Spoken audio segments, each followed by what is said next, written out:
Hello and welcome once again to the video. In this one I thought I would follow up on a recent video that I released some months ago, maybe 6 months ago, I don't know, some months ago. I released a video about a souvenir hat that I bought at the 2009 European Grand Prix in Valencia. And then only a few weeks ago, a month ago maybe, I released a short taken from that longer video. And someone on my channel commented that they would like to see me talk about my experience at the actual Grand Prix itself. So I thought, why not, and incorporate the 2009 Formula One Telefonica Grand Prix of Europe, Valencia program, basically the Grand Prix program. 23rd of August 2009. 23rd of August 2009. So without further ado, let's dive in to the program. This was actually the last Grand Prix that I ever went to. I should say the most recent. If I say last, it makes it sound like I'm never going again. But it's the most recent one. Yeah, just a little bit of chit-chat there. The Valencia street circuit. I stayed there for a few days. I think I went to the Friday, Saturday and Sunday. Stayed in a hotel overlooking the amazing filled-in old canal. A canal that flooded and killed quite a few people back in the 50s, I think it was. And so they changed the course of the canal, or the river, or the canal. They changed the course, and the original course, they filled it all with amazing parks, greenery, parks, buildings. It's amazing now in Valencia.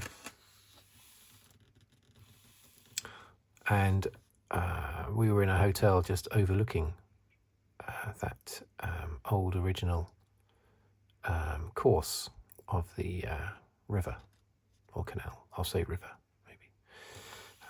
But it's amazing what they did there in Valencia. It's incredible. What they created from tragedy, basically. Let's just turn the circuit map around.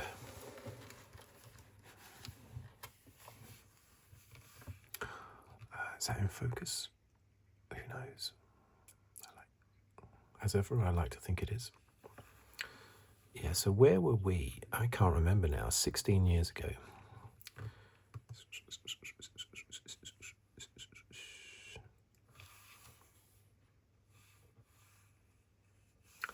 I think we might have been down here. I think we were the opposite end to the bridge, because the bridge goes across there.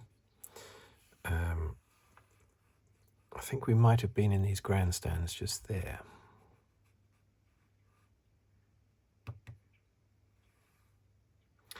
But I'm not 100% certain. That was on the Sunday. On the Friday and the Saturday, you can just walk around. I think we did on the Friday as well. Did we do it on the Friday? Definitely we were there on the Saturday anyway. But you could walk around and go anywhere, I think, pretty much on the Saturday. But on the Sunday, you had to be in your... On the Sunday for the Grand Prix, you had to be in your seats. The Valencia Grand Prix, I loved the city of Valencia, but the racetrack itself, it's all, massively high catch fencing and brick walls. When you're watching it on the TV, you don't see any of Valencia at all, really, even when you're going over the bridge. You don't even notice, really, that you're going over a bridge when you're watching it on TV. When you're there in person, your view is restricted. Yes, you can see Valencia around you, but your view of the track is heavily restricted.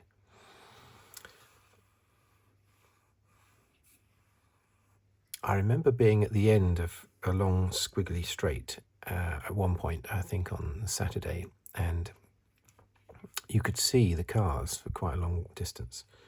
I was possibly here, or I was possibly here on the Saturday, watching the cars coming down along a long squiggly bit. But apart from that, it was very difficult to actually get a good view, even in the grandstand on the Sunday, which I think was there, but I'm not 100% certain. But it was so difficult to see much compared to other circuits. But Valencia itself, fantastic. I absolutely loved Valencia itself. I mean, look at that, look. It's amazing. There's the bridge. So that bridge is up there.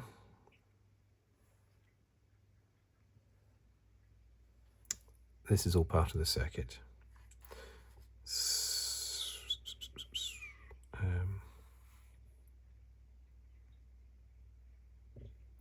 So this corner here is possibly this corner here. Must be.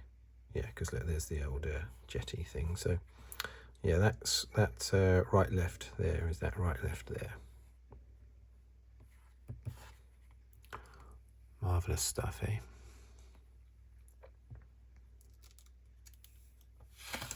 Previous winners, Felipe Massa in 2008.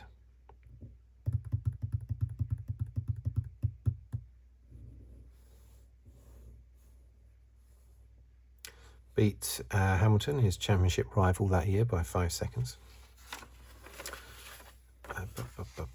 Oh, these are all the other races, all the other results that had happened before that, showing Jenson Button's dominance at the start of the season,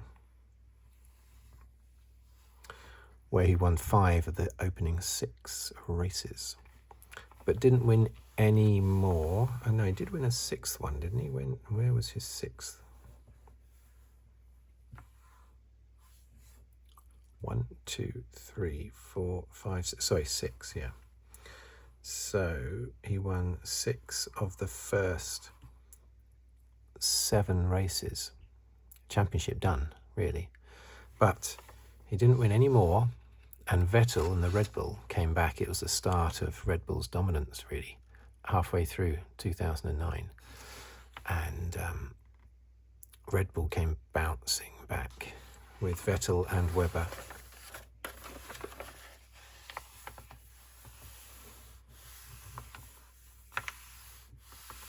Hungarian Grand Prix 2000. That was was that the previous race? Maybe it was. Yeah, Hamilton's win. I think it was his only win that year. That was seen as a bad year. You compare that to his most recent years, though. Dearie me, the last 2 years. But I remember at the time, defending champion, and he only had 1 race win in Hungary.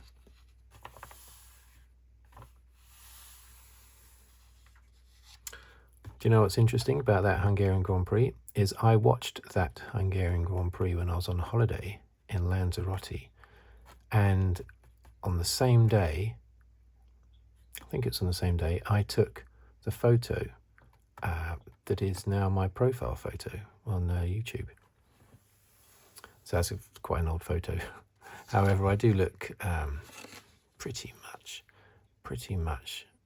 identical to what I looked like back then on my profile picture.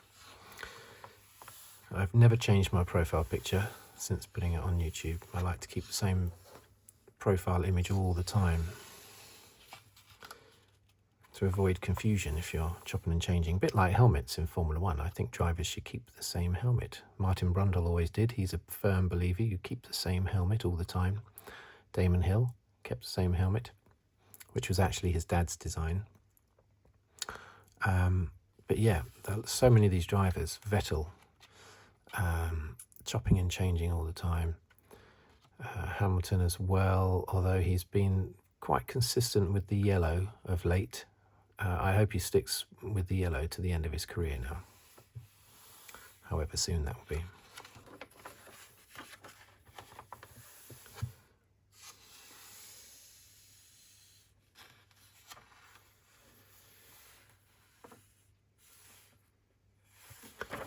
just chatting about Hungary. I wasn't a big fan of the look of the Brawn. I didn't think it looked like a championship winning car. I mean, it was winning the championship because it had two very good drivers, but particularly Jenson Button, who was absolutely ready, and he had the beating of Barrichello all year, apart from this Grand Prix, Valencia. But of course, it had a blown diffuser. I think it was one of about 3 cars that had a blown diffuser. I think the Red Bull had one, didn't it? Or did it develop one partway through the season? But anyway, Brawn was one of 2 or 3 teams that had a blown diffuser at the back. And that was the thing to have, and they did it just right. They got it just right. The new regulations. And that's why they did so well in the first half of the season. Michael Schumacher.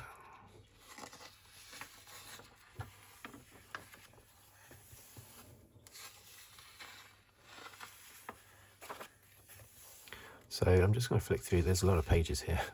So I'm going to flick through them gradually and just waffle a little bit. There's Kimi Räikkönen. The race was won by Rubens Barrichello.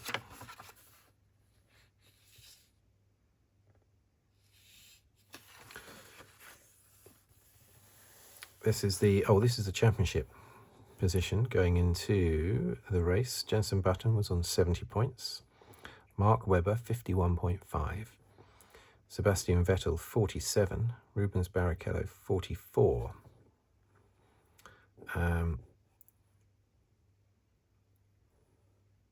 Yeah, actually, I was just wondering why that was only 5 points in Malaysia, but I remember now it was half points, wasn't it, because of rain? So he won that race, but it was all half points because of rain. So yeah, total domination, 6 wins in the first 7 races. That Chinese Grand Prix was Sebastian Vettel's second Grand Prix win, because he had won the previous year's Italian Grand Prix in a Toro Rosso. But it was Red Bull's first Grand Prix win in Formula 1. And then they won a load more. Vettel won the British Grand Prix as well. Button was not on the podium. Button, I think, never finished on the podium at Silverstone. Very strange. Mark Webber had already won the German Grand Prix. He was doing well in the championship, as you can see. But it was Jenson Button's to lose, really, with 7 races left. But as I say, in this particular Grand Prix, Barrichello won the race. Button was only 7th, so he picked up 2 points for 7th. And Kimi Räikkönen was 3rd. Mark Webber was somewhere down there. I don't know if he picked up any points at all, maybe not. And Vettel had a retirement, his second retirement on the trot. So that was bad for him. So it was a very good day for Rubens Barrichello, who closed in on made great gains on his championship rivals. Look at that. Look at that picture. Lewis Hamilton's. See, back then he was still sticking with the same helmet. He hadn't changed it or covered it with diamonds or painted it purple or anything. It was still the same in respect of Ayrton Senna, basically. In paying homage to Ayrton Senna. It was still the same colour helmet he had in GP2 and probably European F3 before that. Hadn't changed it at all. Martin Whitmarsh. I always thought he was good at McLaren, sort of Ron Dennis's right-hand man. Then he took over from McLaren as the team principal. But then it all sort of, after Hamilton went, the team slipped a bit, and then he was gone. But he has come back, hasn't he? I don't know where he is at the moment, but he does jump in and out of Formula 1, Martin Whitmarsh. It's a fresh-faced young Lewis Hamilton. And Heikki Kovalainen, his teammate, who was very good in F2, but was totally blown away by Hamilton when they were together for 2 years, in 2008 and 2009. And 2008, when Hamilton won the championship, I think Kovalainen was only 7th in the championship. There's a young Stefano Domenicali, who is now the FOCA boss, isn't he? He's the F1 boss, anyway.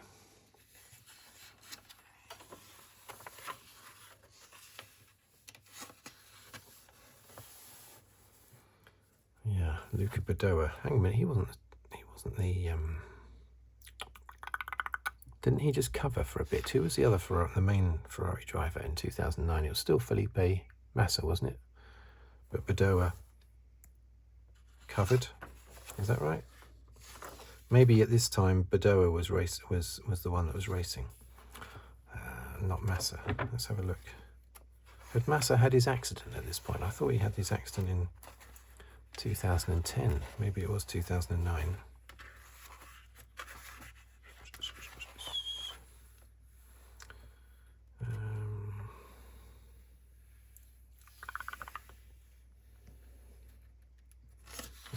No, I'm not finding it at the moment. So anyway, there you go. So he was obviously the driver in this Grand Prix anyway. BMW Sauber, yes, that's right. Sauber were sort of BMW controlled at the time. Kubica, relatively fresh from his one win at the Canadian Grand Prix in 2008, which he took due to Raikkonen and Hamilton crashing in the pit lane. I think Hamilton, more at fault, Hamilton, I think, crashed into the back of Raikkonen in the pit lane. Nick Heidfeld, he was great in F2. Flavio Briatore, yeah, a bit like Marmite. I think you either love him or hate him. Nelson Piquet Jr. Yeah. It's unfortunate what happened to him, really. But there you go. Fernando Alonso, look at that. Still looking young. He was a double world champion at this point. Had been in Formula 1 for 8 years. Well, this was his 9th year in Formula 1. No, 8th, because he wasn't in Formula 1 in 2002. He was a Renault test driver in 2002. But he entered Formula 1 in 2001 at Minardi. There's the two Toyotas. Yeah, so the Grand Prix itself, I think Barrichello won from 3rd on the grid. And there was an F2 race on the Saturday, wasn't there? And I think I remember Nico Hulkenberg winning that on his way to the championship.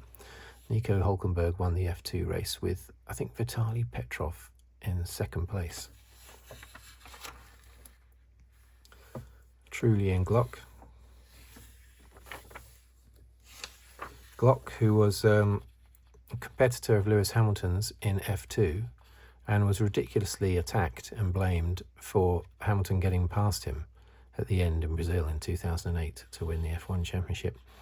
You know, it was ridiculous because Glock was on, what was he on at that point? He was on soft tyres. He was on dry tyres because he had not come in when it started to rain. And then it stopped raining and it looked like that it was going to benefit the two Toyotas, but then it started raining again on the last lap. And so Glock just spun, was going very, very slowly. He didn't spin, did he? He was going very, very slowly and was overtaken by Hamilton just before the finish. But what people overlook or don't realise is that on that last lap, Glock was faster than his teammate, Jarno Trulli. So Glock was not slowing down to let Hamilton pass because he was even faster than his teammate Trulli, who was a distance behind him.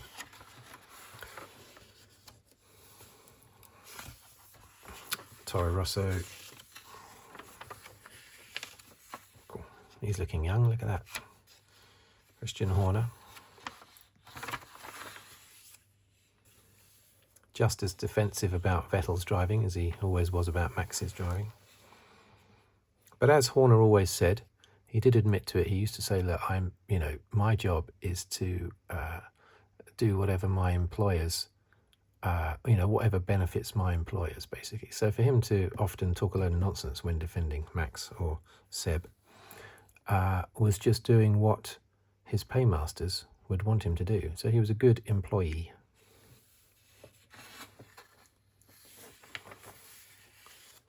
Nico Rosberg.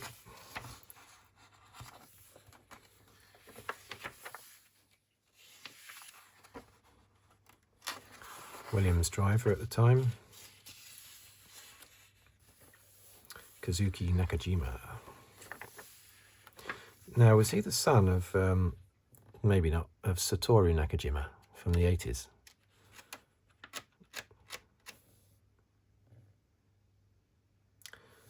I can't remember.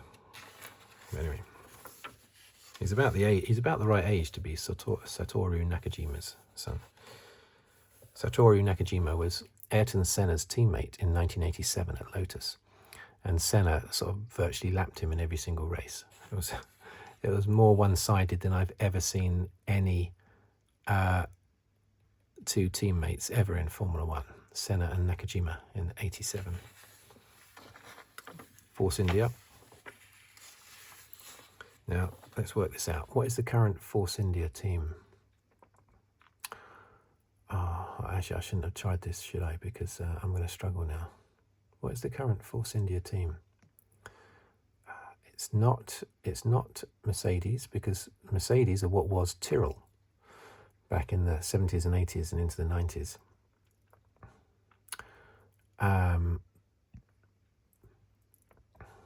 Red Bull were Jaguar, and before that Stewart, weren't they? So what was, so it's not going to be Renault, is it? No, because Alpine is what was the original Toleman team in 1984 before it became Benetton and then Renault. And then Lotus, the Renault called themselves for a bit, but a different version of Lotus before going back to Renault and then Alpine. But what is Force India now? Oh, it's Aston Martin, isn't it, of course? Yeah, Force India is now Aston Martin. Adrian Sutil and Giancarlo Fisichella. 3 wins he had.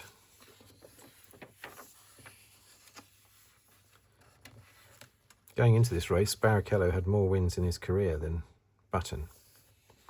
And they fought very closely for second in the championship in 2004 when Barrichello was in a Ferrari. And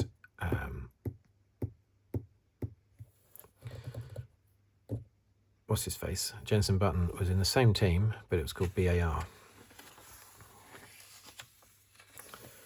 Fresh-faced Fernando Alonso again. Jaime Alguersuari.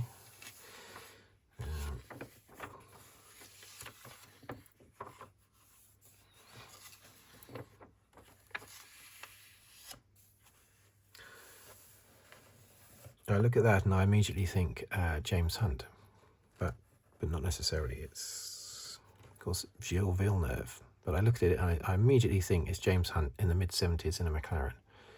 But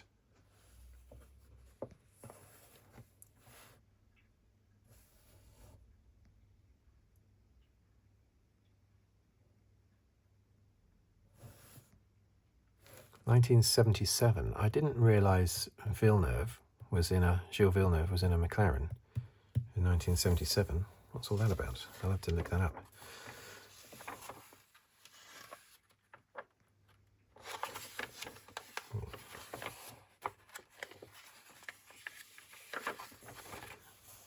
There's Schumacher's scary Benetton from 1995. Still the car that scares me the most, because I was, a Damon Hill follower, not fan as such, but because he was British, obviously I was wanting him to win.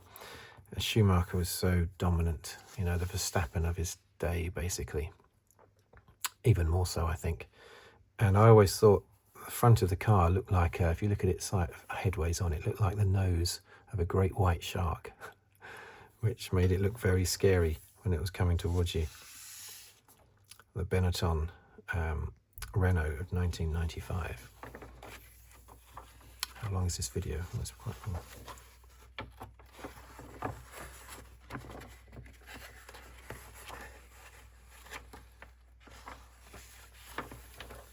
So this is the F2. Okay, so you've got Vitaly Petrov, Roman Grosjean, and you've got Di Grassi in there. You've got Maldonado in there, who won the 2012 Spanish Grand Prix.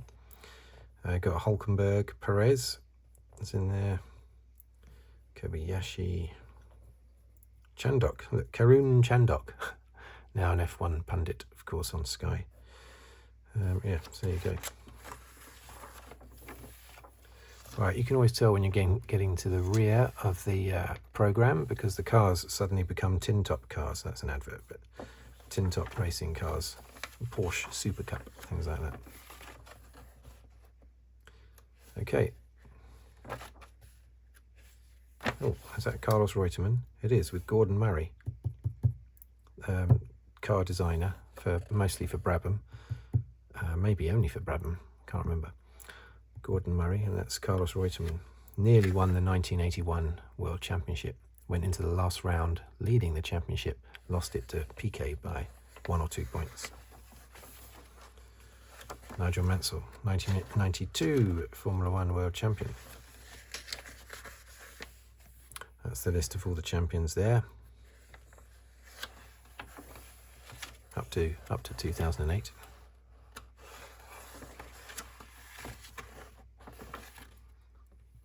Okay, so there you go. There's my, how much was it? 10 euros. 10 euros. They're quite expensive, aren't they? See, 10 euros, that was 16 years ago. Yeah, I don't know what it is now. This is the last Grand Prix, the most recent Grand Prix that I've been to. The Valencia Grand Prix. It's a shame I've not been to one more recent, but I will go soon and take my kids probably. Right, thank you for watching, thank you for listening. If you'd like to subscribe, please do so. Or comment on the video, or like the video, or leave a tip on the thanks button below the video. But basically, thank you very much for watching. I said Jensen Button, I said where he finished, didn't I? Yeah, he finished about 7th. Yeah, so Barrichello is the one that made the big gains in the championship in this race. Anyway, thank you very much, and I will see you on the very next video, whatever it may be about, hopefully. Goodbye for now.